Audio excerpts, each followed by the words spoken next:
From this evening, I must give the British people a very simple instruction. You must stay at home.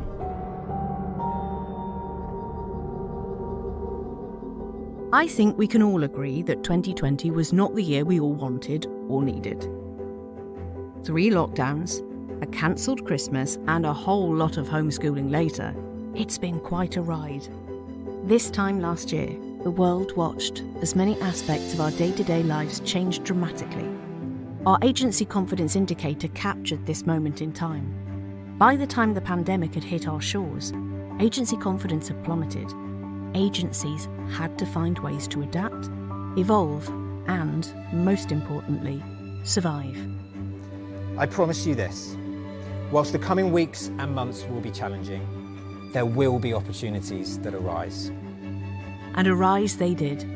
By the end of April, it was already clear that the coronavirus job retention scheme and government loans were having a positive effect on agency confidence.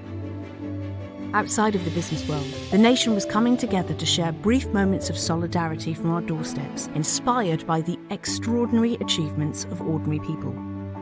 By summer, the ongoing job retention scheme and the easing of social restrictions caused a further lift in agency confidence. Christmas and New Year celebrations came and went. There was hope on the horizon in the shape of multiple vaccines and details of exiting lockdown. By this point, almost a year later, agency confidence had finally returned to normal pre-COVID levels. It's safe to say agencies have been through a lot in the last 12 months. So what does it all mean? There's a lot to digest. Welcome to BenchPress 2021.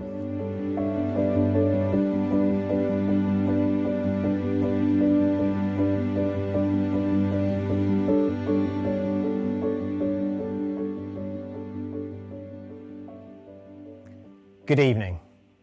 Tonight is a wonderful opportunity for your agency. Not only will you hear the very latest industry benchmarks, but you'll also gain insights to help you build a more profitable and sustainable agency. Tonight is an interactive event too. You can join in the debate with hundreds of agency owners on Twitter by tagging in the WOW Company or using the hashtag BenchPressLive. If you have any questions, please go to wowco.uk/questions, and I'll be joined at the end of this presentation by Rory Spence, who's going to help me answer them all. The recording and results will be emailed to you tomorrow. But if you cannot wait that long, don't worry, there's good news. If you wait till right at the end, I will share the link so you can access the reports this evening. Before we start, there's a couple of people I want to say thank you to, our partners who've helped make tonight possible. A huge thank you to Nimbus Hosting. Now, I've been a big fan of Nimbus throughout the years, not only for their innovative hosting solutions and how easy to use they are, but also for all of the good things they do for the agency community. I'm so pleased to be able to collaborate with Nimbus on 2 really interesting pieces of content coming up later this year. Keep an eye out for in a couple of weeks for our Agency Inspiration Supplement, and later in the summer, we'll be hosting a joint webinar to show you how you can get more clients on retainers, something I know many of you want to do. I also owe a huge debt of gratitude to the team at MailChimp & Co. If you're not familiar with MailChimp & Co, you should definitely check these guys out. It's a wonderful community of agencies and freelancers that will help you get more from your email marketing. If that sounds like it's something that you would like to do, go online and access some of the resources and some of the brilliant events that they have. It's free to join. I'm also hugely grateful to MailChimp & Co for helping take BenchPress global this year. Over 2,000 agencies and freelancers have taken part from all over the world. And as you can see, we are publishing more reports than ever before. A benchmark report for agencies under 1 million, one for agencies over 1 million, and later next month, benchmarks for agencies globally. Finally, towards the end of the year, we'll be publishing benchmarks for local UK agencies. And you'll notice there's an asterisk next to that report. That's because that will only be available for those agencies that have taken part in the survey. And if you're sat there thinking, crikey, I haven't had a chance to do that yet, don't worry. If you follow the link in the report, you'll be able to submit your data, your benchmarks will absolutely be counted, and you'll be able to access those local regional benchmark reports later this year. Now, 2020 was a year that we will never forget. It's time for this.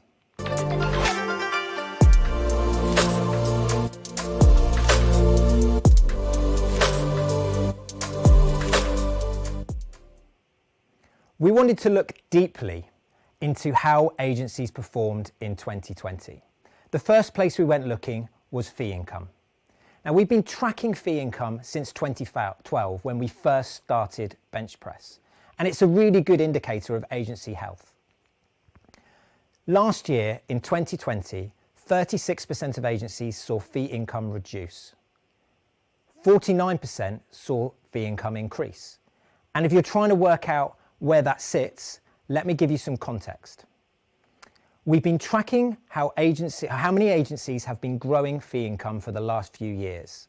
And you'll notice the trend from 2016 to 2018 has been a steady increase. By the time we got to 2018, nearly 4 out of 5 agencies were growing their fee income. By the way, I should define fee income at this point.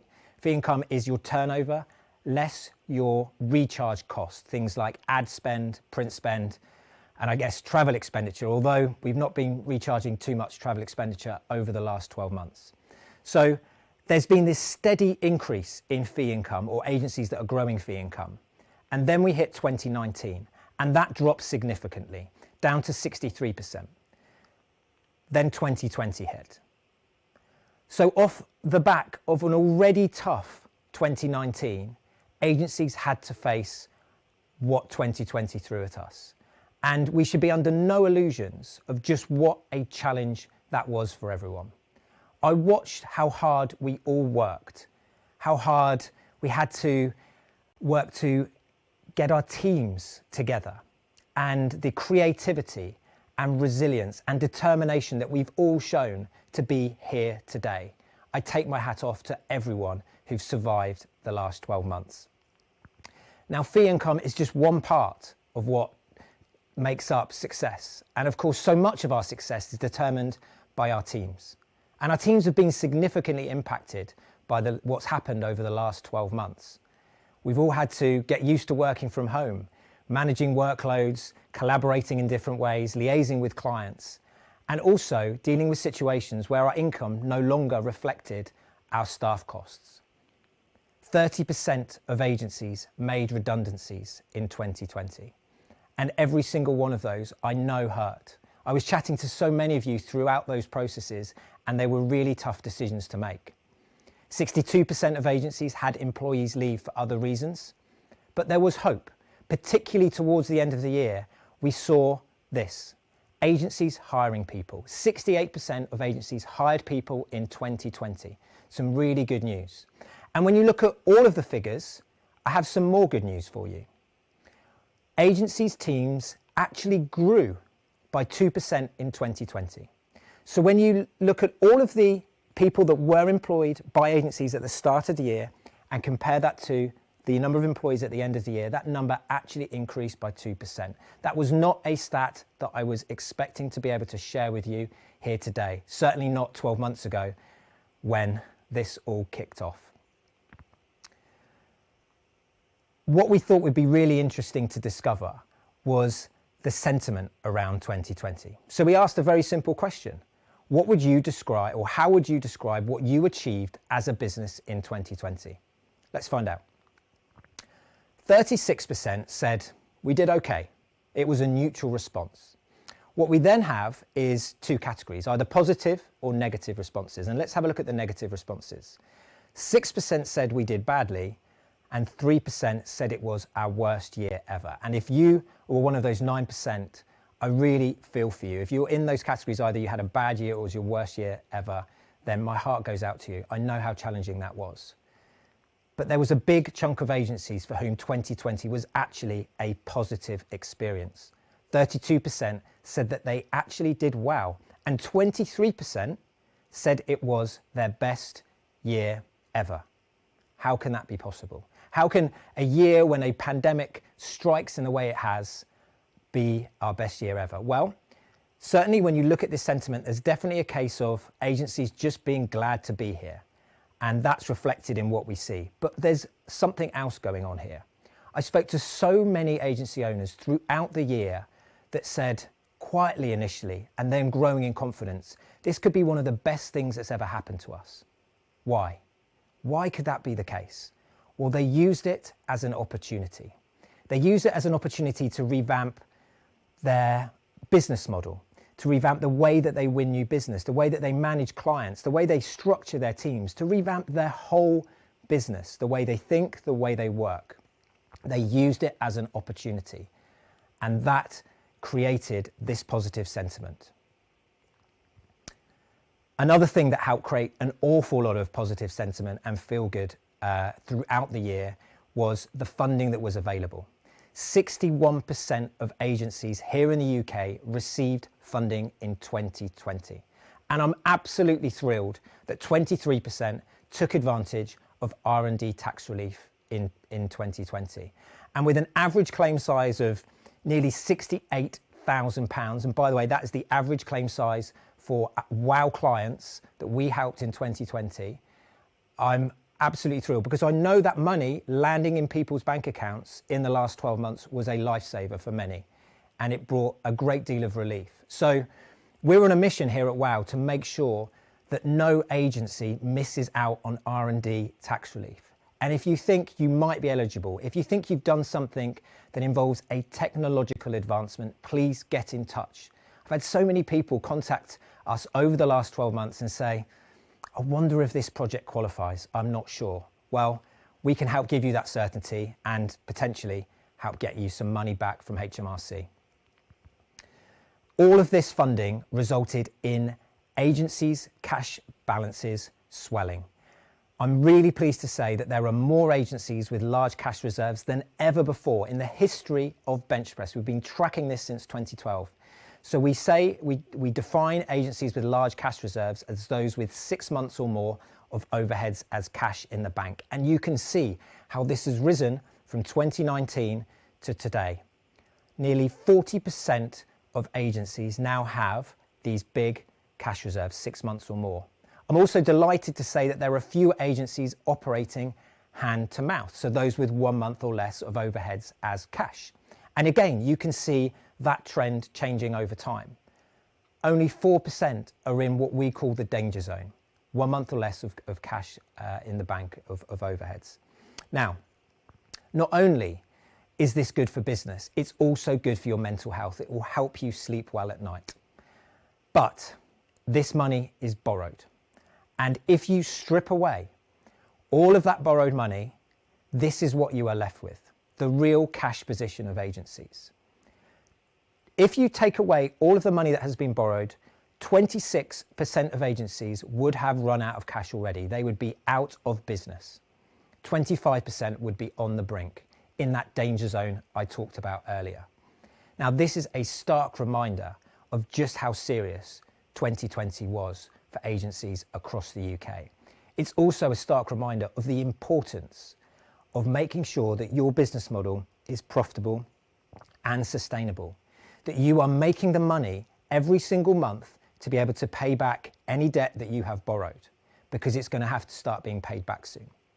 And this responsibility to your business model is going to take you on a journey.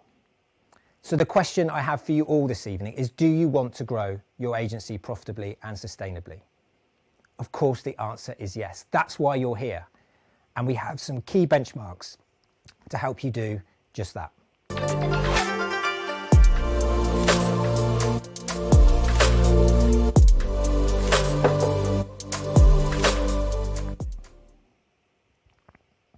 So the first key benchmark I want to share with you is this one. It's reliance on a single client. We all know it's not good to be over-reliant on a single client, and yet that is the situation that so many agency owners find themselves in today. Let's have a look at the numbers. So we asked this very simple question: what is your largest client as a percentage of fee income? And the good news is that 50% of you are in a good place. You have no single client worth more than 20% of your fee income. However, let's have a look at the other 50%. I believe if you're in this category where you have a single client worth more than 20% of your fee income, you need to take action. Now, particularly if you look further down that chart, you'll see that 14% have a single client worth more than 40%. That is an incredibly dangerous position to be in, because you know you are only one phone call away from that client disappearing. And here's the thing, many of us received that phone call in 2020. I spoke to clients moments after they've just been told their largest client has cut spending. It's a really challenging feeling to go through, and I don't want any of you to be in that situation again. Now, I said you need to take action if you find yourself in a situation where you're over-reliant on one client. And the obvious action to take is, well, find more so that you're not quite so reliant on them. And that, of course, is easier said than done. The other challenge with this is that actually those large clients can actually be really profitable. And our data shows it. Those that are heavily reliant on a single client can actually make really good profit. So what should you do? Well, you should definitely make hay whilst the sun shines. If you find yourself in a situation where you have a very profitable big client that you're reliant on, then you should bank that money. It's really important that you put it away for a rainy day, so when that phone call comes, then you're not on the brink. The other thing that you should do is have a plan for what would happen if. Because if you think back to those moments in 2020 when the rug felt like it had been pulled from beneath our feet, it was really hard to do planning, to have any sort of considered thought, because we're in panic mode. So let's do that planning now. If you have a large client, work out what would happen if they left.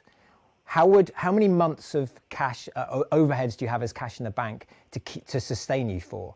What staff would you need to let go? How would you rejig things? Create that plan now, and that will give you the comfort of knowing exactly what you need to do if that situation arises. It's also going to be a good idea to help spread the risk, but we'll come on to that later. Now, profit is a critical benchmark, and it's one that I've been passionately talking about for several years. People often ask me, well, how much money should I be making in my agency? And that's a really tricky question to answer, because it very much depends on your strategic objectives, the stage of your agency, and also some other things that are going on. So people have asked me before, what's a good net profit percentage? And well, net profit is a funny one because it doesn't take into consideration a few things. It doesn't take into consideration number of directors in the business, and it doesn't take into consideration what you're paying them. So if I'm making £100,000 net profit and you're making £50,000, well, I might be doing twice as well as you, but it hasn't taken into consideration that you might be drawing £250,000 from your agency and I might be drawing £50,000. And all of a sudden, that net profit figure doesn't seem quite so relevant. Now, I want to create a level playing field for profitability, a level playing field for you to measure yourselves against your peers. And that is why I have a very particular way of measuring gross profit percentage. And if you do it this way, you'll be able to compare yourself against any agency of any size, of any type, accurately. And you'll be able to see where you lie on the performance spectrum. So here's how to calculate your gross profit percentage in a really meaningful way. First of all, we work out fee income. To do that, we take our turnover less our recharge costs, ad spend, print spend, travel expenditure. What we then do is remove some items from our fee income in order to create our gross profit.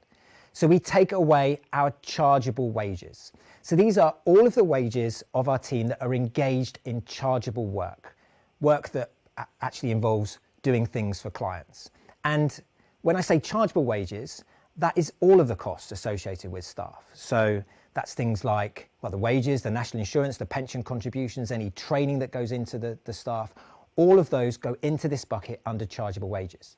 If you have certain members of your team that only spend some of their time on chargeable work, well, in that case, you work out what percentage is spent chargeable. That's the percentage of the cost that goes into this bucket. Someone asked me the other day, they said, what about managers? Do managers need to go into this bucket of costs? Well, if they're managing a team of chargeable people, then absolutely yes. They all get counted as chargeable wages and get reduced from fee income. So The next thing you need to do is take off your freelancer costs. Obviously, these guys are engaged in chargeable work, so it's important you remove them from your fee income. And then a market rate for the directors in the business. And this should be calculated pro rata based on time spent doing client work. So if your market rate as a leader of your agency is £100,000 a year and you spend 50% of your time doing chargeable work, then you need to account for £50,000 worth of costs here in this calculation. Because if you don't do that, you're cheating. You are doing work and you're not accounting for that in terms of your profitability, and it's not a level playing field when assessing your profitability against other agencies. Now, if you do that and you do that correctly, you're going to get a gross profit figure. What you then do is divide that by fee income, times it by 100, and that will give you your gross profit percentage. You'll notice I'm dividing it by fee income, not turnover. The reason this is important is it allows those agencies with really high recharge costs to compare themselves to agencies with low recharge costs. It is truly a level playing field, and it will give you a meaningful figure. In the report, there's a 6-minute tutorial, and in that tutorial, I talk in a little more detail about how you can rejig your zero to get this information at the click of a button. Because something I discovered in the course of BenchPress that I found really interesting was only 33% of agencies actually track their gross profit percentage by department. And this is the next level for all of us here. We need to start analysing this in more detail than ever before. Gross profit shouldn't be measured across the whole business. We need to work out which of our offerings are making the most money and which are potentially losing us money. That is the opportunity to really turn this gross profit figure into a high number. So, where should we be aiming?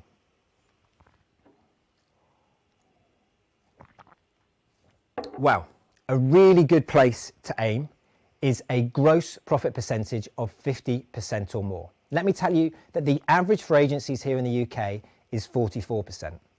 And if you're sat there thinking, well, I'm above that, or potentially I'm above 50, and you're feeling smug, well, don't be. Because I've also been benchmarking consultancies, and consultancies are much better at making profit than agencies. The average gross profit for a consultancy firm is 55%. Agencies 44, consultancies 55. That is the gap we need to bridge. We are no less talented, no less creative, and deserve to earn no less than those consultants. So how can we raise our game up to that level? I challenge you to think about what you are doing in your business, where you make money and where you're not, and move up. We can help you on that journey of moving up. The Wow Profit Programme is something that we've done almost every year for the last few years, where we take a cohort of agency owners, bring them together, and take them on the journey of increasing their profitability. It's one of the most fun things that we do, and all of the graduates from that program have gone on to increase their profitability without fail.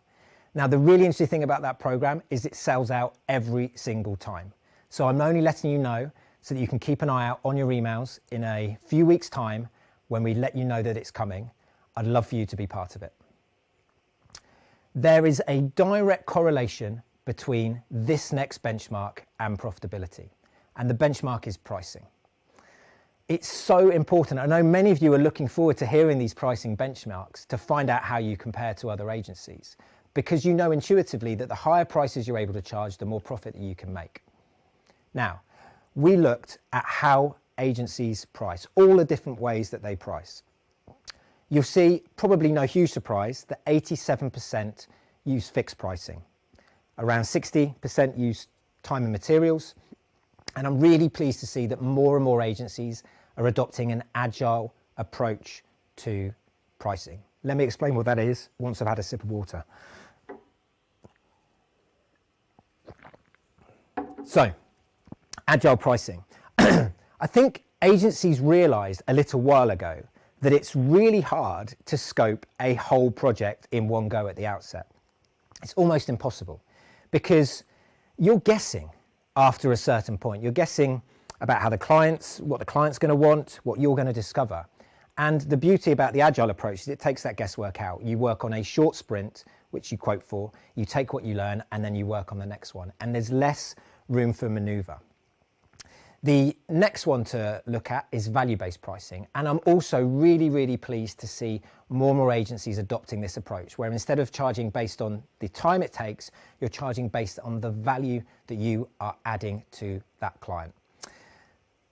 A few agencies are charging based on performance, so actually getting paid depending on how well the campaign does, and a few are charging based on licensing. Now, there's one not on this slide actually, which is 14% of agencies have actually accepted equity in return for doing work. And I mentioned this in a debate that I was having the other week with a group at Silicon South, and that debate was really interesting. There was quite a few stories around those agencies that had taken equity in businesses, and I'm sure if you are in that boat, you've probably got some stories to share as well. But that is broadly how agencies price. Now, we're going to look in particular at a few things that you can do to increase your chances of success before we even get talking about your hourly rates.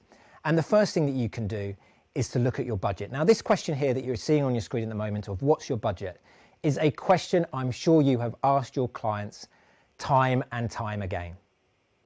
And do you know what? I think I probably know the answer that you get back time and time again, which is, oh, we haven't really got a budget. We're just looking for good value. And if you've ever found yourself in that situation, I don't want you to give up there. I want you to do what 19% of agencies do, where they persist. Because 19% of agencies know their clients' budgets almost every time prior to quoting. Want to know how they do it? Well, let me tell you. If you ever find yourself in a situation where the client doesn't know the budget, you give them three choices. Say, well, look, what would be really useful is you could give me an idea. And you give them a range. Say, we're on three types of projects. The first type of project is between this value and this value. And these values that you should give, the first range should be just above the highest value project you've ever worked on before. So if your highest value project is 100,000, what you do is you say, look, the main bracket we work on is between, or the first bracket is between 100,000 and 120. What you're doing is you're giving the opportunity to stretch yourself and work on bigger projects. The next range we work on is say 50 to 100, and this is what those projects look like. And we also work on projects between 20 and 50,000 pounds. Which of those three categories do you think would be most suited to your budget? Now, if you give those three ranges to a client, almost every time they will pick one of those three categories. And I'll go further. I reckon they'll actually say, oh, well, maybe it was a little bit down here in this one or a little bit up here in that one. You were giving them the opportunity to work out what their budget actually is. Now, if after you've done that exercise and they still don't know what their budget is, they can't tell you whether it's in the top category or the bottom category or the midden category, or they're not willing to tell you what their budget is, I would say to you this: do you really want to work with them? Are they really going to be a client that's going to be profitable and sustainable and fun to work with? That's a question for you to answer, but I think you can guess what I'm thinking. Another thing that you can do before you even start talking about hourly rates is think about the number of pricing options that you give to clients when you present a proposal. We asked this question in our survey this year, and we had a few options. 47% of agencies only give one proposal when they are one pricing option when they are presenting their proposal. I think these agencies are at a distinct disadvantage, because if you are only giving one pricing option, you're making it difficult for a client to assess the value of that proposal. And when we are assessing value, we do so by comparing it to things. And if you are only giving a client one pricing option, you're going to force them to compare your option to a competitor's, or your option to doing nothing, the status quo. And your option is always going to be more expensive than nothing. And as soon as you bring in competitors, you lose control of that conversation. I'm really encouraged to see more and more agencies doing this, issuing 2 pricing options, 3 or even more. And there's a brilliant podcast that I share in this report that goes into this in more detail. And I think once you listen to that, you won't be issuing just one pricing option anymore. Discounting is a really big topic, and one that I feel I have to talk about when I saw the stats in this report. Far too many agencies are discounting without getting anything in return. In fact, I can tell you that 31% either always or often discount without getting anything in return. Let's look at what you are giving away.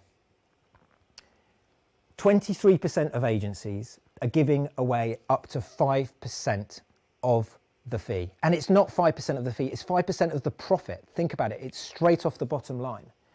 And that 5% might not seem like a big number, but turn it into pounds and think about what you could do with that money.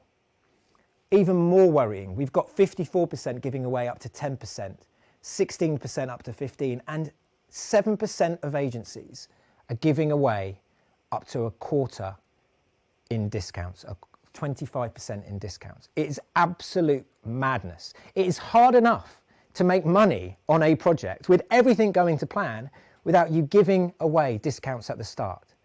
So I know it's tough negotiating with procurement departments. And by the way, the numbers that I share in this report, I know have proved incredibly useful to agencies over the years in their negotiations with procurement departments.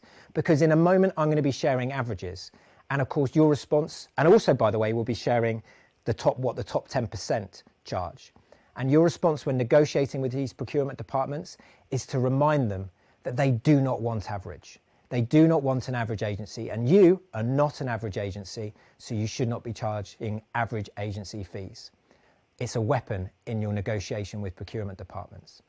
The other weapons that you can use are to get things in return for any discounts that you give. So improved commercial terms, a great place to start. Can you extend the length of the contract? Can you, if you give a discount, can you increase the volume of work? Is it possible that you can get paid quicker or get paid more up front? These are all things that you can do to increase the exchange if you do, increase the value exchange if you do need to discount. Now, there's also the possibility that you can get other things in return, increased marketing opportunities. So it would be great if in return for a discount, you got them, or they gave you access to different parts of the business or introduced you to other contacts of theirs, or maybe even gave a video testimonial. These are all things that you can get in return if you really have to discount. But my goodness, please fight tooth and nail for that, because it is profitability you are giving away. Now, when it comes to agency pricing, we asked a question that I was really intrigued to know the answer to. You know, if you've been listening to my work over the years, I'm a big fan of increasing pricing regularly in line with the value that you add to your clients. And in the last 12 months, 43% of agencies have managed to do just that. They've managed to increase pricing. Only 5% have actually reduced prices. This makes me very happy indeed, because I think it's incredible that in the middle of a pandemic, when everything felt like it was being squeezed and challenged, agencies were bold and brave and stood by the value that you were adding to your clients and said, we are worth more. And let's look at exactly how much you are worth. Hourly rates. We looked at two types of hourly rates: a blended rate, which is a single rate that applies to all team members, and tiered pricing, different hourly rates for each team member. And we have stats for each of them. Blended rates, we're going to start with that one because it is the most popular. It is used by 73% of agencies under $1 million and 51% of agencies over $1 million. But I've got a sneaking suspicion a few less will be using that after you see these stats. The average blended hourly rates change or are different for agencies under and over $1 million. Under $1 million, the average rate is £86 an hour, and over $1 million, it's £103 an hour. But who wants to be average, right? No one. We want to know what the top 10% charge, and it's this. The top 10% charge an average blended rate of £125 an hour. And if you're sat there thinking, crikey, that's a lot. Well, I'd imagine 90% of you are thinking, that's a lot, that's more than what we're charging. I'm going to tell you later on how you can start hitting those rates. But there's more. Remember that number, £125 an hour. Let's look at what agencies that are using tiered pricing charge. So, When we did our research, we split this up into the average hourly rates for each level of expertise. And we looked at juniors, mid-levels, seniors and directors. And we, as always, were able to give you not only the average, but also what the top and bottom at 25%, and also crucially, the top 10% are charging for each level of expertise. The averages. They range from £75 from juniors all the way up to £135 for directors. I'm just going to give you a moment just to take that in and think about where you sit.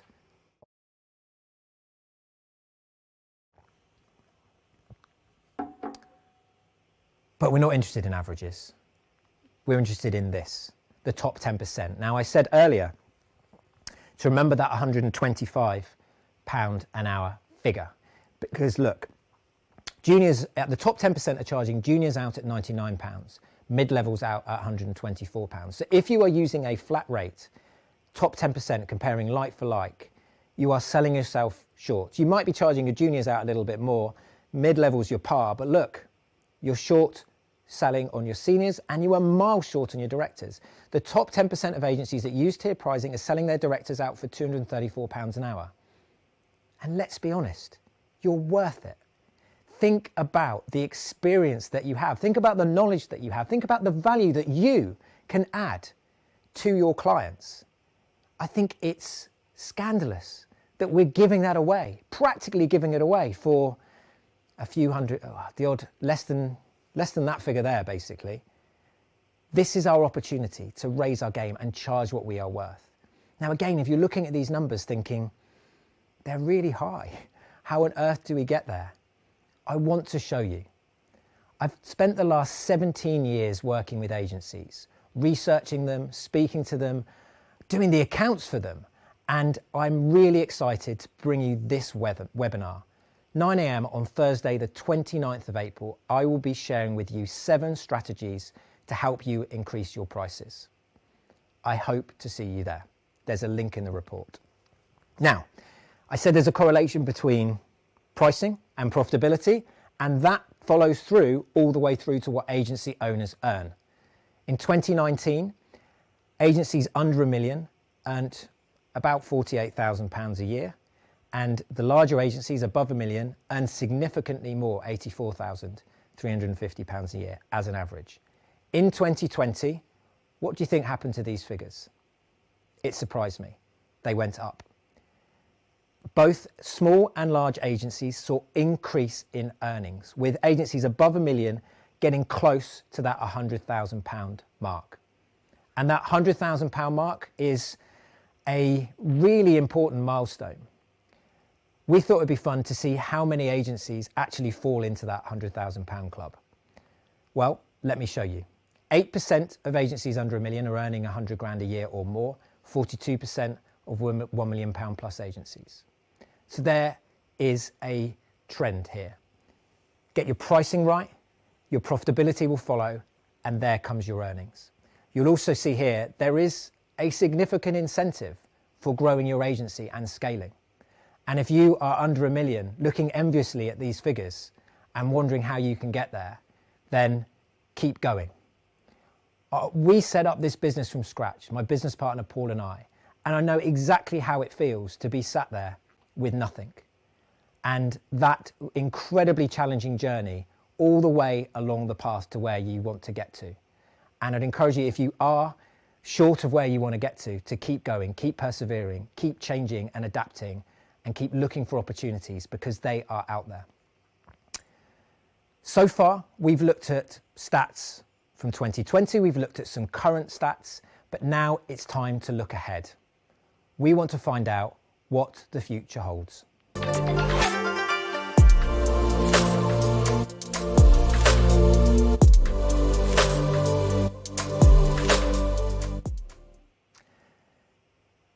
Now, whatever the future holds, one thing is for certain. It's going to be a lot easier if you have a great team around you, a support network. And if you're looking for support in 2021 and beyond, look no further than the Agency Collective. It says on your screen that the Agency Collective is the world's best peer support community for agency owners. And I watched that shine brighter and come true in more ways than you could possibly imagine in the last 12 months. At a time when we were physically apart, I watched that community come together to support each other, to collaborate on work, to pitch together, and to form friendships that will last a lifetime. If you're not part of that community, I'd encourage you to check it out. Drop Anne an email, and would love to have a chat with you to see if this is right for you. Now, whatever your plans are for the next 12 months and beyond, it's going to really help to have a strong peer support around you. We'll be tackling the big questions for agencies in that community. Questions like this one. What will happen to agency offices? We're in Wow's office today, and this is the first time I have been back here for 12 months. I know many of you are in a similar situation and are wondering what's going to happen next. Well, we asked this question. 18% will no longer have an office. And by the way, this is on top of all of the people, all of the agencies that didn't have offices in the first place. So those that did, 18% have said we're no longer going to have an office. 14% have already cancelled their lease and 4% plan to do so. 9% have decided that they will go flexible. They will move to shared, flexible office space. But that leaves 73% that will keep their offices. Most will stay where they are, some moving to smaller, some moving to bigger offices.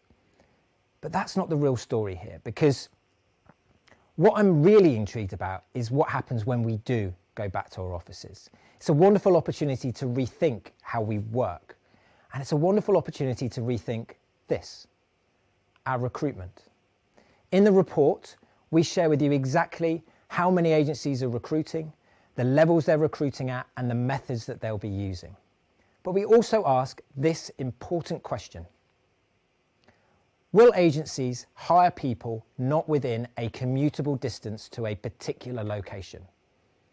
Really interesting question, right? I want to know the answer to this because in the last 12 months, we've all got very used to working remotely, collaborating remotely, engaging with clients remotely. So will that happen in the future? And will it happen when it comes to recruitment? Well, 18% said yes. Sign me up. In fact, we've already done this. 27% say they started hiring people not within a commutable distance to their offices as a result of COVID. 13% plan to do it, and what that leaves is 42% who only plan to recruit people close to where they are.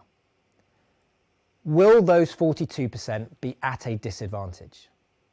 I think so. Think about this for a second. If you only recruit people within a commutable distance to your office, you're going to have a very small talent pool.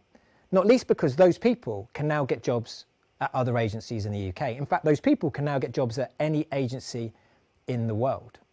So think about your recruitment and how you can widen that net. This is a wonderful opportunity. You can now, in theory, hire any talent anywhere in the world. That's exciting.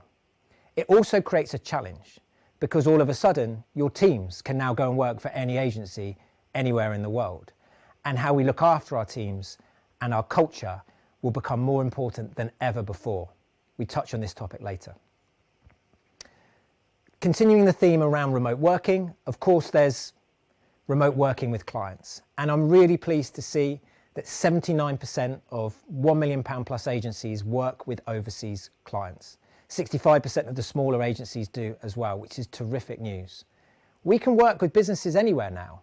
And this represents a wonderful opportunity. I am so excited to see which agencies will grab this. Let's see what happens. I said earlier that the way we look after our people is changing.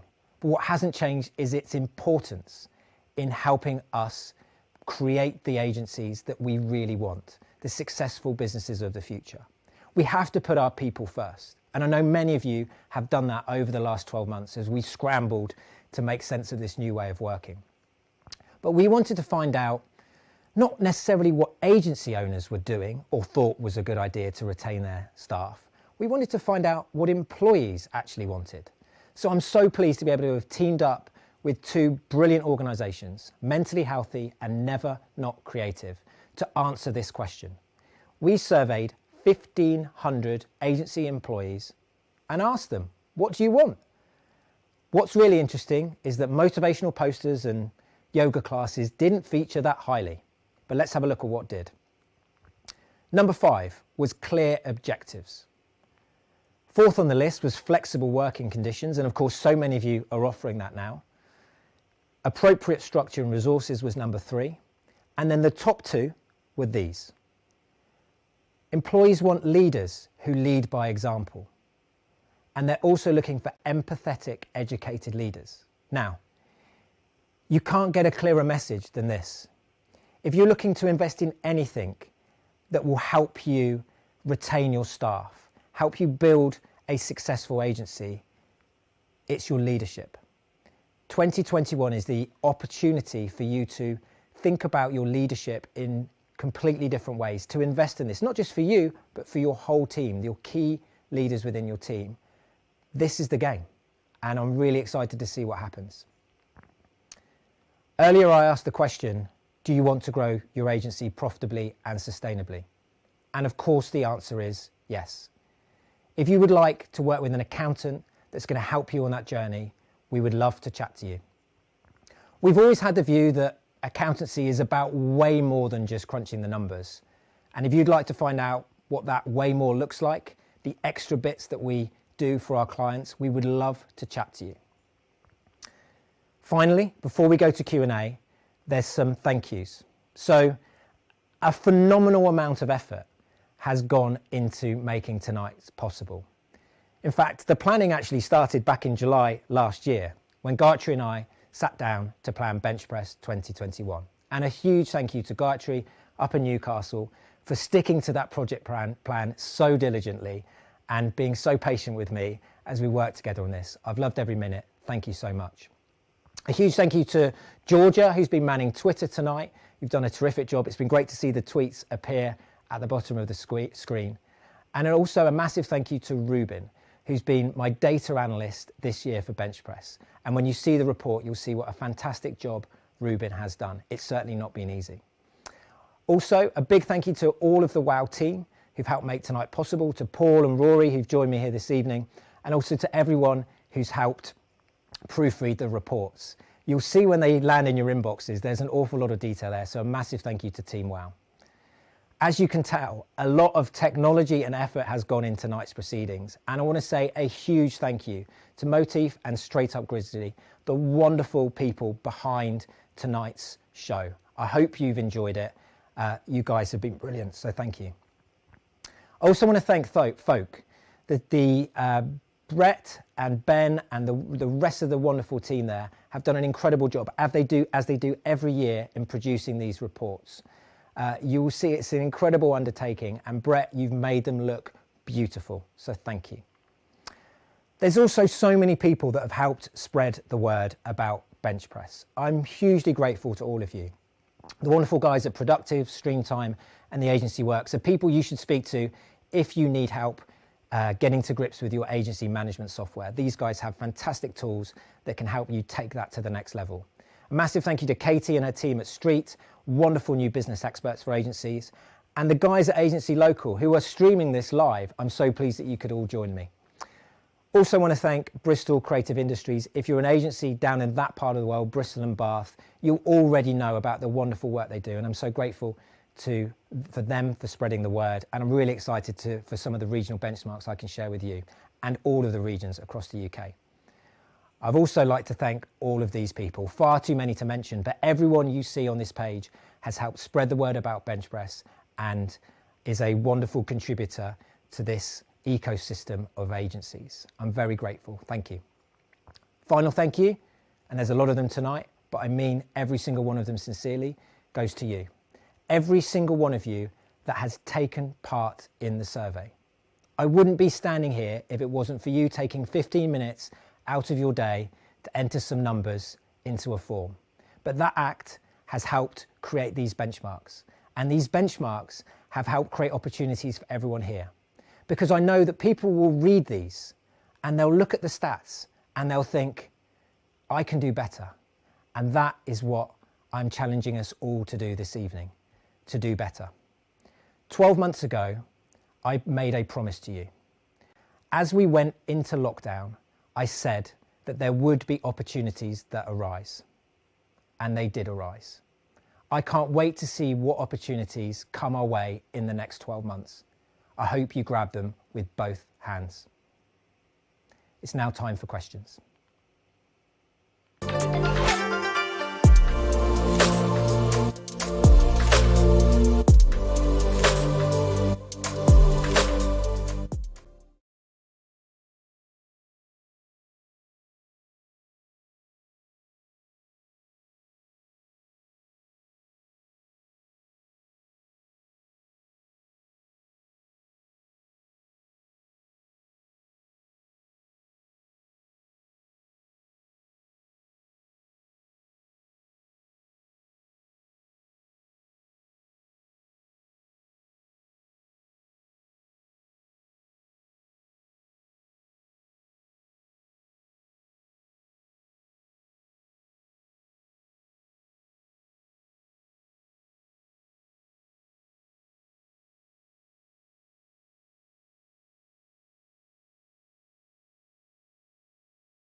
Cracking job, Pete. Did you enjoy that?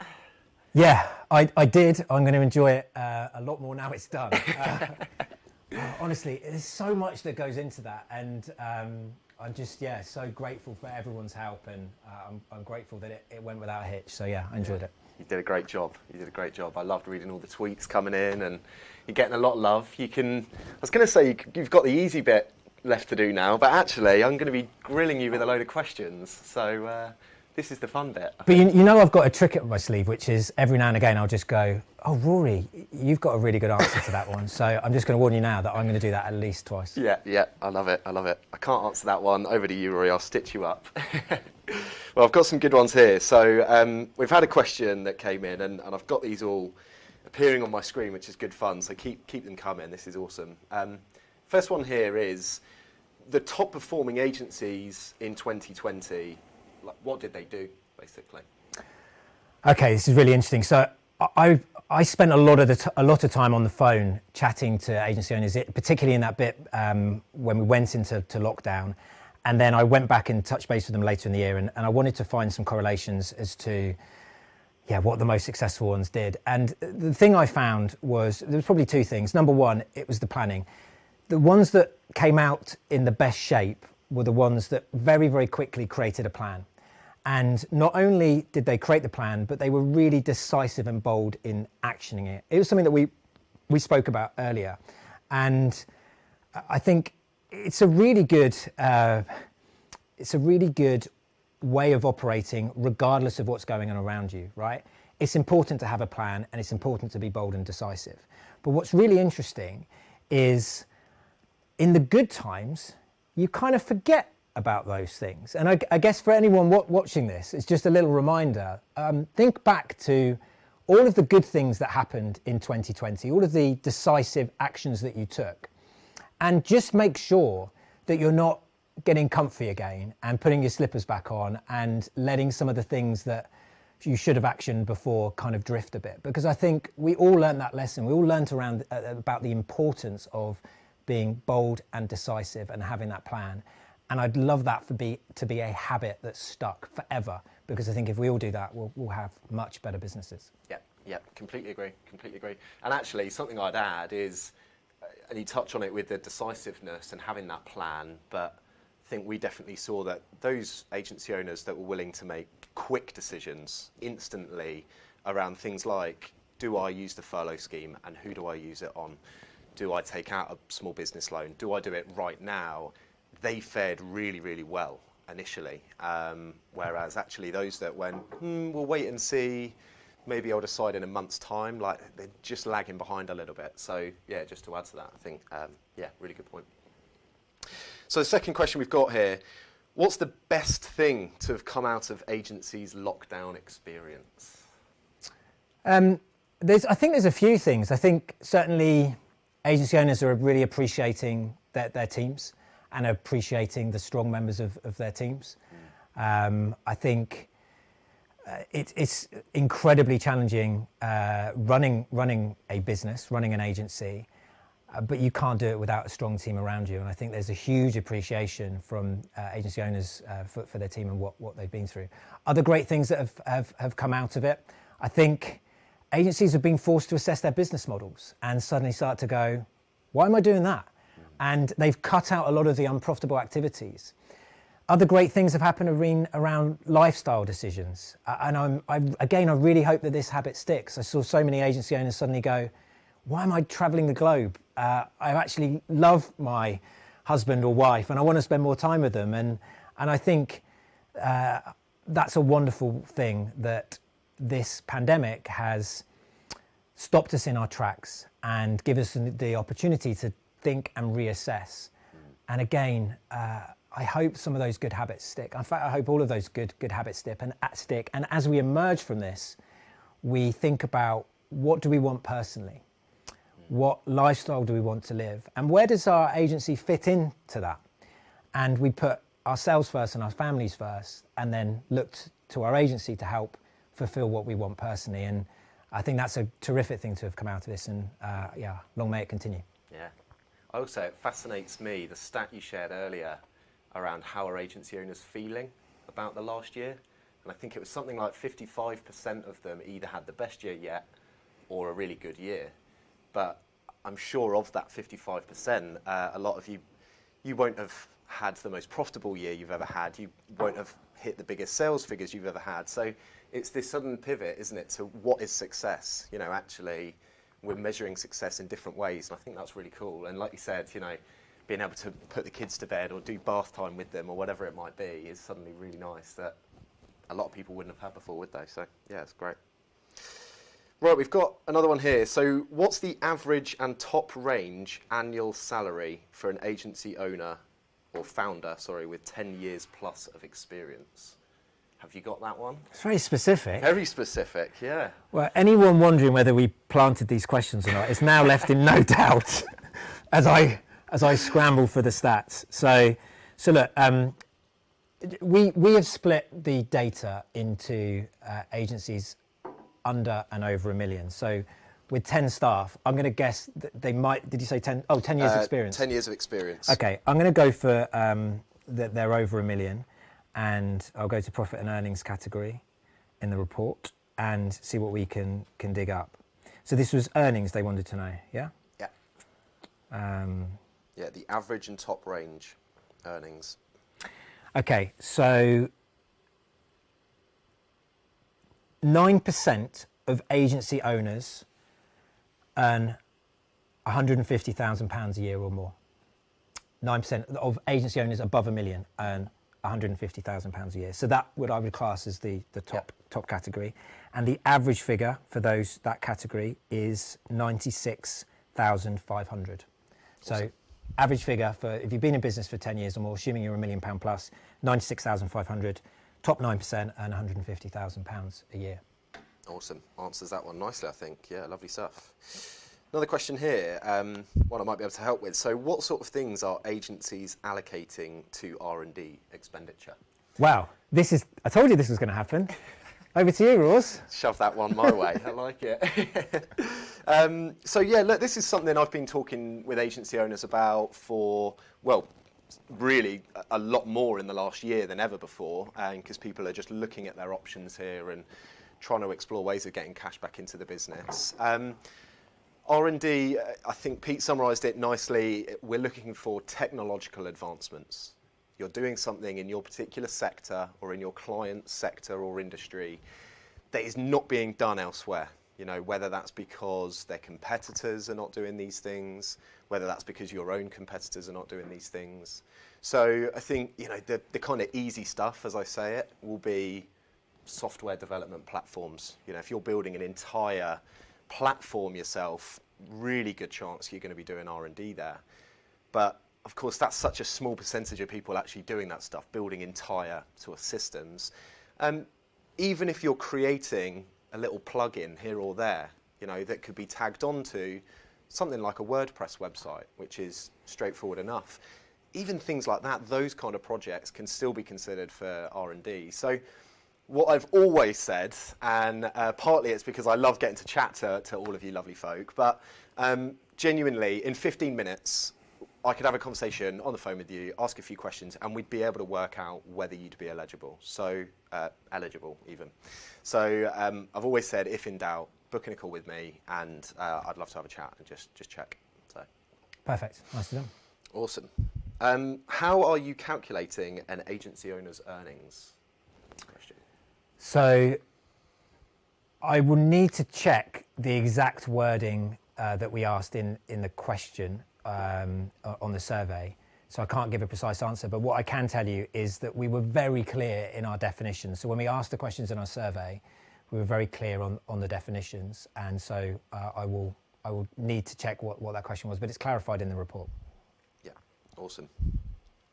Okay, next one here. So what's your views on agencies who do and don't use timesheets? And is there a correlation with pricing by value making timesheets potentially irrelevant? Oh, this is a really interesting question. So we covered this last year, and let me dig up that report. So that was the 2020 report. I can actually give you some stats on the percentage of agencies that are using timesheets. Give me 1 second. Here we go. Where is it? Here we go. So does your team complete timesheets? So what's interesting is 7% of agencies, and again, these figures are £1 million plus, they're different for the smaller agencies, but 7% of agencies don't use timesheets at all. 8% say they kind of do, some staff, some do, some don't. 42% said they mostly do, and 43% said yes. Actually, that's incredible. 43% have 100% completion on timesheets. Now, what was interesting is that when you complete timesheets, and certainly if you have 100% completion of timesheets, you will know exactly not just where your time's going, but the level of profitability that you have for every single client. And if you want to build your business based on data, if you want to really get granular about the profitability that you make,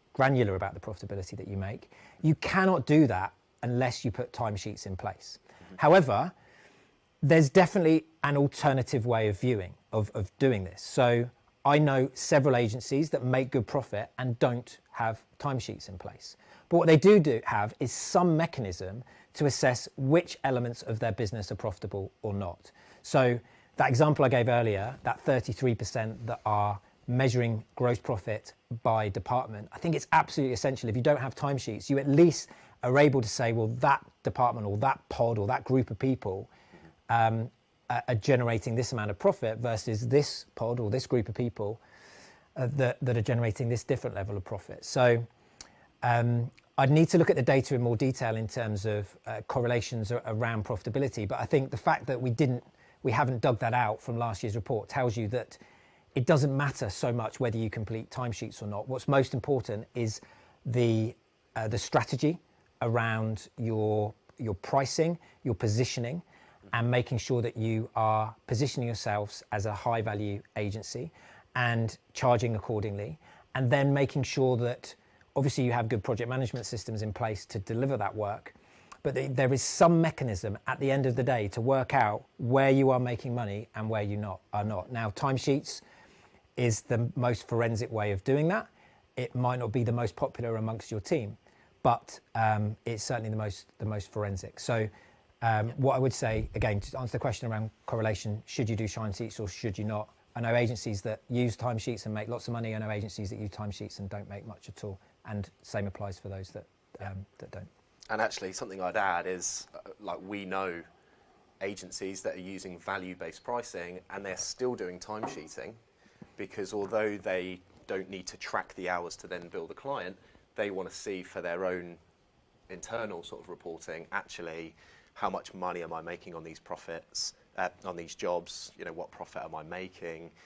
Am I, this value-based pricing stuff that I'm maybe getting used to and still playing around with, is it at the right kind of level? So I don't think it's a case of, I'm going to do value-based pricing, so time tracking goes out the window, I think you can still do that yourself internally. Yeah, absolutely. Great. Next one here. So you mentioned what owners get paid.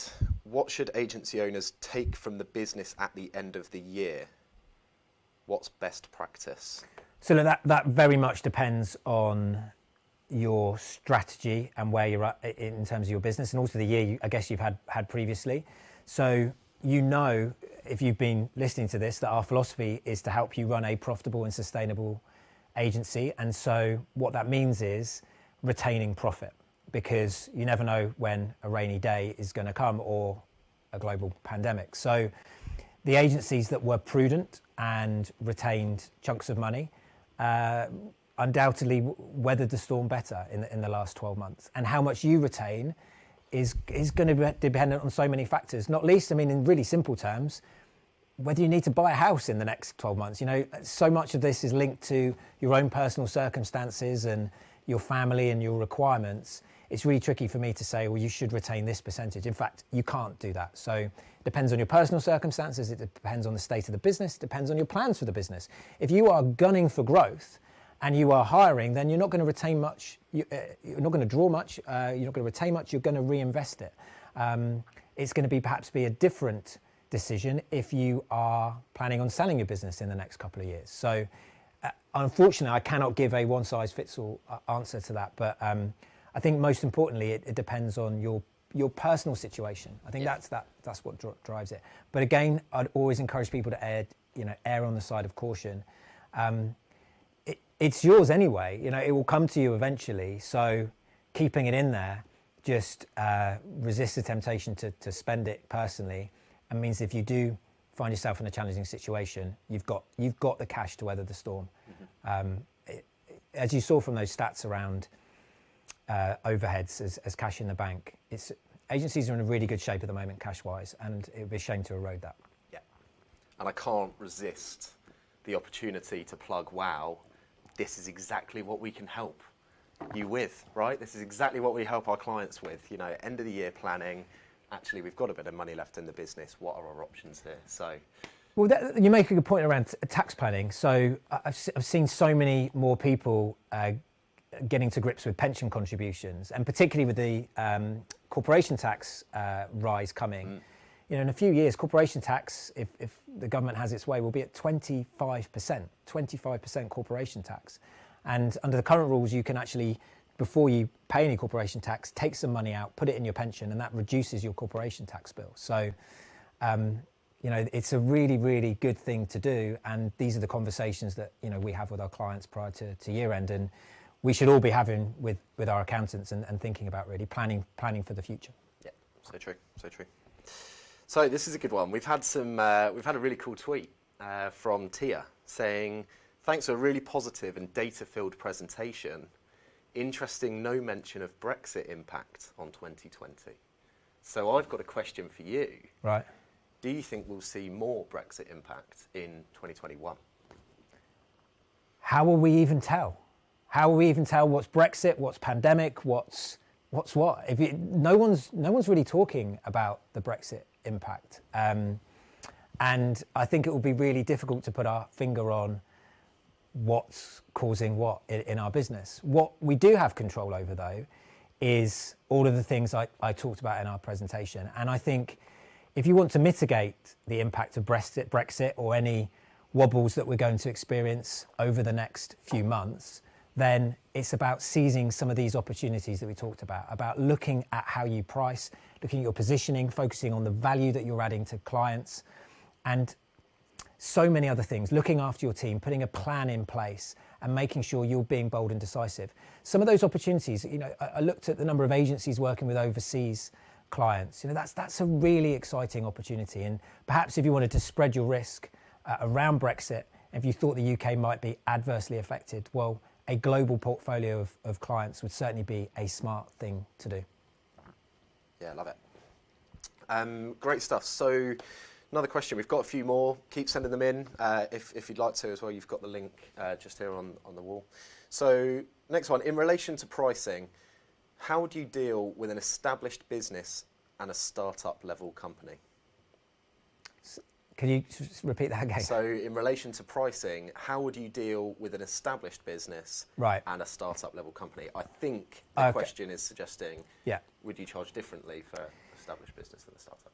Yeah, so this always reminds me of a journey that one of our clients went on, where they started off charging £40 an hour. This was a little while ago, maybe six years ago.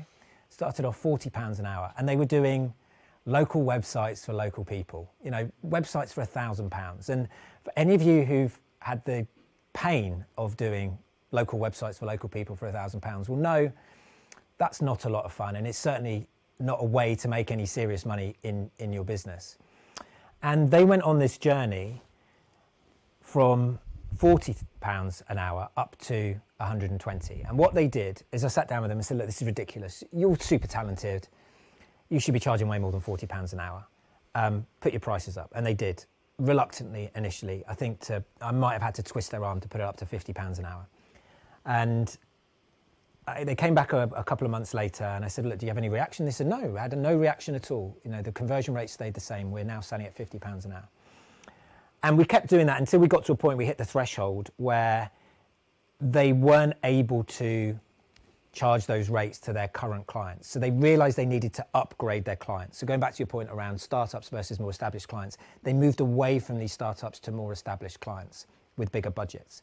And what they also did that was super smart was they focused on a niche. They went from being the generalist to being very focused on doing one particular thing, and that was internal comms. And they focused on internal comms for particular types of businesses, and that was the point at which their rate went from 60 to 70 to 80 all the way through to 120. It took them about maybe 2 years to go on that journey for tripling their rates. I know someone who went on that journey a lot quicker, and you will find your own pace with this. But you will only be able to sell so much or raise your rates so much for these smaller businesses. And the simple reason for that is if you are pricing based on value, which we all should be pricing based on the value we add, the value that you add to a larger business is much bigger than to a smaller business. Quite simply, there's more at stake, there's more at risk. And where there is more at risk, where there is more value to be added, that is where you can charge more.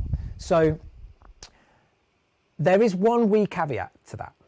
It's not just always a simple case of the bigger the business, the more that you can charge, the more money that you can make. Although the stats do bear that out. By and large, I remember seeing, I think it was a couple of years ago, we did some analysis that showed us that the top 10% by profitability were way more likely to have won a £250,000 project and way more likely to not get out of bed for less than 10 grand. Like those two things just stood out for me like a beacon as two facts or two characteristics of the top 10%. So they were way more likely to have won a £250,000 deal and way more likely not to get out of bed for less than 10 grand. Now, the caveat to all of this is it's probably best illustrated by a story told to me by an agency owner who said that she had just discovered her profit sweet spot. She said that those smaller businesses, those smaller projects, anything less than 30 grand for their business were just too much kerfuffle. But she'd also been bitten at the top end. She said, look, they'd done a couple of really complicated projects that were well beyond them and nearly sent them bust. It was just too technically complicated. She'd worked out that digital transformation projects between 30 and 50 grand was their thing. If they did those, they would make lots of money and they would have lots of fun and they were brilliant at it. And I'd encourage you to think about where your profit sweet spot is. Not just the type of work, but the size of client. Because once you find that, you can just do more of it, get brilliant at it. And if you keep narrowing your focus, you can get to the holy grail, which is to be the best in the world. And it's a concept that I've talked about a lot. And it's no surprise I find myself talking about it again here tonight. Because if you can narrow your focus and find out what you're best in the world at, then quite frankly, you can charge what you want. Completely agree, yeah. And actually, another thing I'd add to that is the more specific you can be in terms of the type of work that you're going to go after, the types of clients that are right for you, the types of projects that are right for you, the easier your new business is as well. You know, instead of you scratching your head going, where is the next client coming from? Because it could quite literally be from anywhere. You can go, well, we know it's going to be in that pool. Who's it going to be? How can we get in front of them? it's suddenly a more specific list. You know, you can create quite quickly a list of businesses that you know will be right for you and you'll be right for them. Whereas those that are winning any old work, you know, actually it can be really difficult. The whole new business thing can be so hard, can't it? You know, where do you start? Who do you go for? What's right for you? So, yeah, a lot of benefits to that. That actually takes us really nicely, and I feel like we've almost started answering this question from Simon. Do you split out specialist agencies and those more general agencies? I'm keen to know if the metrics change, and should we specialise? Oh, yes. So we did this last year. We actually looked at not just whether an agency specialised or not, but the extent to which they did, both in terms of focusing on a particular niche. So we work with these type of clients, and also we do this type of work. And where it gets really powerful is where you've got an agency that works with a particular type of client and does a particular thing. And where those two things combine, that's where it gets really interesting. That's where the top performers lie. And quite simply, we've done our research. Those specialist agencies make more money and grow quicker. I can't really say much more than that. So should you specialise? Absolutely.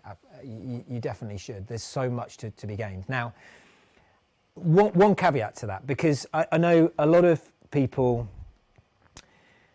if you've specialised in the events industry or in retail or the hospitality industry as an agency, then I've no doubt that the last 12 months have been particularly tough for you, and you might be seeing that decision to specialise. But those are in the minority, and if you do find yourself in this situation, in fact, we interviewed someone that did specialise in one of those niches, and it's on our website. If you go to wowco.uk/profit, it will take you to a page with 6 wonderful interviews. And if you have a look at Jim Hawkers from 3Pipe, you'll see his story about how he pivoted when he was faced with that situation, and how you can do it too. So look, my heart goes out to anyone who found themselves specialising in an industry that was adversely affected. But I hope that those will recover, we're able to pivot, and we're able to move on to better things. I think the rewards far outweigh the risks. Quite simply, what's the choice? We can be generalist and expect to get mediocre results, but even that does not make you immune from a global pandemic, right? And as we emerge from this, what are clients going to be looking for? Are they going to be waking up? Are the marketing managers around the UK going to be waking up tomorrow thinking, I know what I need a nice generalist agency? No, they're not. They're going to be looking for specialists, and they're going to be looking for you. They're going to be looking for the value, the very specific value that you can add to their business. And it's your job to articulate exactly what that is so that you can deliver it. And as Rory said, you're spot on, because you think when you narrow your focus, you think that you're cutting down opportunities, but actually you create a world more, and they're far more valuable, far more lucrative, and far more fun and enjoyable. You can really focus on them. Yeah, love it. Awesome. Yeah, great answers. So this one goes back to more of an accountancy question, really. So it's from Gareth, and he said, well, cash at bank is high due to funding, which has obviously been a lifeline for a lot of people, but this is all debt. Do you have any ratios that you use, normal times or now, that give a guide to acceptable or normal levels of gearing in agencies? So again, it very much depends on the stage you're at and what you're trying to achieve with that debt. So if you're using that debt to acquire other agencies, if you're using that debt to hire a team to help you grow, or invest in marketing, or potentially even to invest in a product. I know so many agencies that when the pandemic hit said, well, look, our tech team are no longer doing client work, so we're going to use them. In fact, a couple of clients of ours, clients of Wow's that have done this. We're going to use that tech team to invest in R&D to create something and create a product that we can then go out to the market with. So there is no right or wrong answer to this. It all very much depends on the purpose of that debt. And here's the thing. You need to have a purpose for it. It needs to be working for you in some way, right? And by the way, working for you could be as simple as it's my cash buffer. It keeps me sane. It helps me sleep at night. That's a perfectly acceptable use for that money. Or it could be working for you in terms of an investment opportunity in one of those areas that I mentioned below. So the important thing, was it Simon who asked Gareth. Gareth who asked the question. So Gareth, just have a plan for it. Make sure you have a plan. Make sure that for the next 3 years that you have a forecast in place that shows you how you're going to pay back that debt, that shows you exactly where you're going to be making profit and where you're not. And if you've got that, then it's whatever you have is perfectly acceptable. It's where people go into this blindly, not clear on the purpose of that debt, and with no plan to pay it back. I mean, that's just nuts. So get your spreadsheets out, go and speak to your accountants, and make sure that you've got a solid plan in place. Yeah, awesome. Love that. Great. So it says here, you mentioned that agencies need to get advantage of the global talent pool. Do you think that clients will be searching for new ways to work with agencies from different countries? Why wouldn't they? Why wouldn't they want to do that? Yeah. So think about these marketing managers waking up. They're going to want the absolute best possible solutions for their business. And they're going to scour the globe for them. So I think it's all of our jobs to make sure that we're visible. And again, it's really important that we're clear about where we can add value. And this is where the niche bit comes in. They're not going to be searching for generalists. They're going to be searching for very specific things. And if you can be the best in the world, then they will find you. And you just need to make sure that you're in the right places, to your position for success. So yeah, I think marketing managers are not sat there going, right, let's hire a local agency to do this. They're going, well, why can't let's get the best people that we possibly can to do this work. I think that's incredibly exciting. Yeah, absolutely. Big opportunity for a lot of people. Yeah, love it. Great.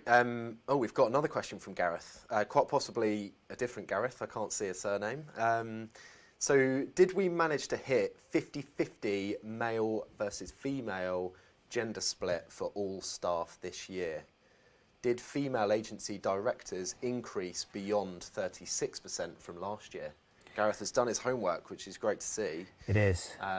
Do we have that stat for this year, Pete? I can dig it out. What stat I do have is that it appears that a disproportional percentage of agency owners are called Gareth.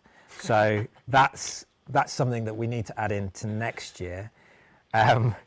So look, gender diversity is really important. We covered this in a lot of detail last year, not just amongst agency owners, but we looked at the gender diversity across all roles in the business and how it changes in agencies. So certainly at the lower levels, there are more women than men, but as we go up in seniority and at the top, there are fewer women, unfortunately. In this year's survey, 71% were male and 29% were female. So we are far away from parity here. And it's really important that we all continue to make women feel comfortable in this agency community. And I'd love to see that percentage changing. So 29%, I think it's down from last year in terms of those that completed the survey. I hope we'll see that rise. Certainly, the guys at Never Not Creative have started a campaign, which is It's Never Not International Women's Day, and they are running a campaign to encourage more women to become agency owners, and they won't rest until we have parity, 50-50. So check out that campaign, it's a really good one. So yeah, I'm looking forward to the next question from someone called Gareth. And it's interesting you mentioned that. I was chatting with Tom, who's our data analyst at WOW, and he's absolutely brilliant. And he sort of shared with me this project that we're working on at the moment, and I just thought it was brilliant. And I'd love to share who the agency that we were doing this for, but of course I can't do that. But they were actually investigating their own team and looking at their gender pay imbalance, trying to make sure that actually they're paying everybody fairly. And I thought it was awesome that they were doing that. Absolutely brilliant that they were keenly paying attention to that. And I'd like to think more agencies will be doing that as well, if they're not already doing it. But also really cool that we were able to help with that, and Tom was able to look into that stuff as well. So yeah, steps in the right direction, definitely. So, you're going to laugh. I don't have a name on this one, so we'll just assume it is from Gareth. We've been approached 3 times in the last month to buy out agency by investors looking to build agency networks. We have not been focused on sale in the last 2 years, but we cash for growth. Should we wait? Well, that very much That's depends. A good question. Yeah, it very much depends on personal circumstances and timescales. You know, I spoke to a client of ours the other day who's in his 60s, and we talked about the various options for him in his agency. It also helped him understand, which a lot of agency owners forget, is that when you sell, it's not like selling a house. You don't walk away. Typically, there's going to be an earn-out period, and that can be anything from 1 to 4 years. And so you need to think back from those 4 years. And certainly, by the way, the longer the earn-out period, the higher the return that you're going to get, because if you just walk away, then the risk is all on the purchaser. If you're going to mitigate that risk by hanging around and helping with the transition and having certain targets associated with your earn-out, then the risk is more evenly balanced, and therefore you're going to get a greater amount of money at the end of the day. So I think in answer to this question, you need to work back from what you want personally. What is it you want to achieve? And this isn't just about money, right? In fact, we asked some of these questions in our survey last year. You need to think about what you want personally, almost like what your ideal job role is. And some people absolutely love the cut and thrust of running an agency, and some people don't. And I can see the attraction of joining one of the larger networks and the support that gives you. You know, being able to plug into finance resource and marketing resource and tech resource and HR resource and take away a lot of the hassle that goes into running an agency. I definitely see that attraction.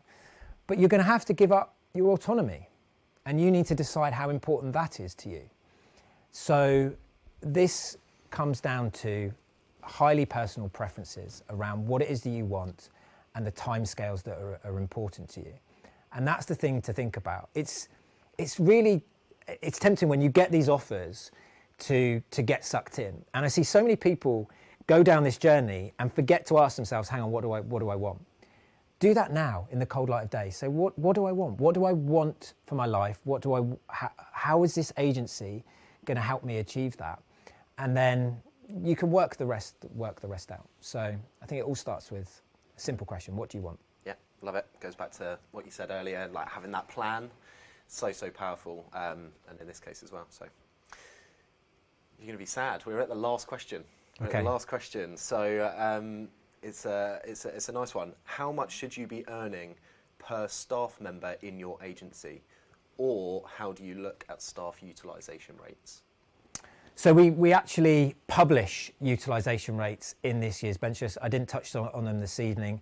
A really interesting point around staff utilisation and indeed director utilisation. So getting up around 70-80% is really admirable for some of the more junior tiers of staff. Obviously, once you get to more senior people, then that percentage drops. But in our report, you'll see that we separated out the directors' utilisation because the game is different. The game is not getting up to 80% with directors. I think it's really important that we look and think, well, hang on, how do I want to be spending my time? And we already know that 75% of agency owners want to spend more time on strategy. And one thing's for sure, you can't spend time on strategy when you're sucked into client projects. So I'd encourage agency owners to think differently about their own personal utilisation and try to reduce that down so they can spend more time on strategy and growing the business and doing the things that are important to them.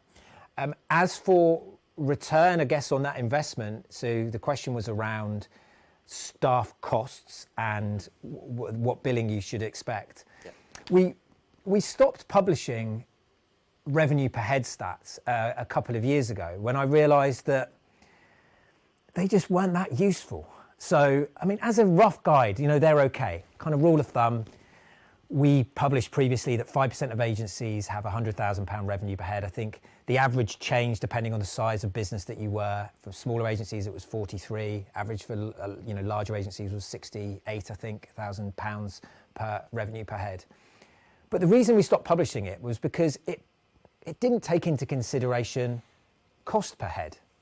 And that's way more important, or certainly the ratio between them. So in order to get 50% gross profit, you need to charge each member of staff out at double what it's costing you. And when I say what it's costing you, that's salary, that's pension, that's national insurance contributions, that's training, that's all of everything that goes into it. You need to charge them out at double, or they need to generate you. So if you've got a staff member that's costing you 50, they need to generate you £100,000 in order to hit that 50%. Now, if you aim for 50 or aim to double it, you're almost certainly going to fall short, because things never go to plan, and there's, even the good agencies are only hitting 80% utilisation. So really, I think a really good place to aim for, and this is what we've been looking at with consulting firms that we've been benchmarking, they aim for 3 times. So if you've got someone at £50,000, you will attempt to generate £150,000 worth of revenue from them. And if you're end up somewhere between 100 and 150, you're going to be in a really good place profitability-wise.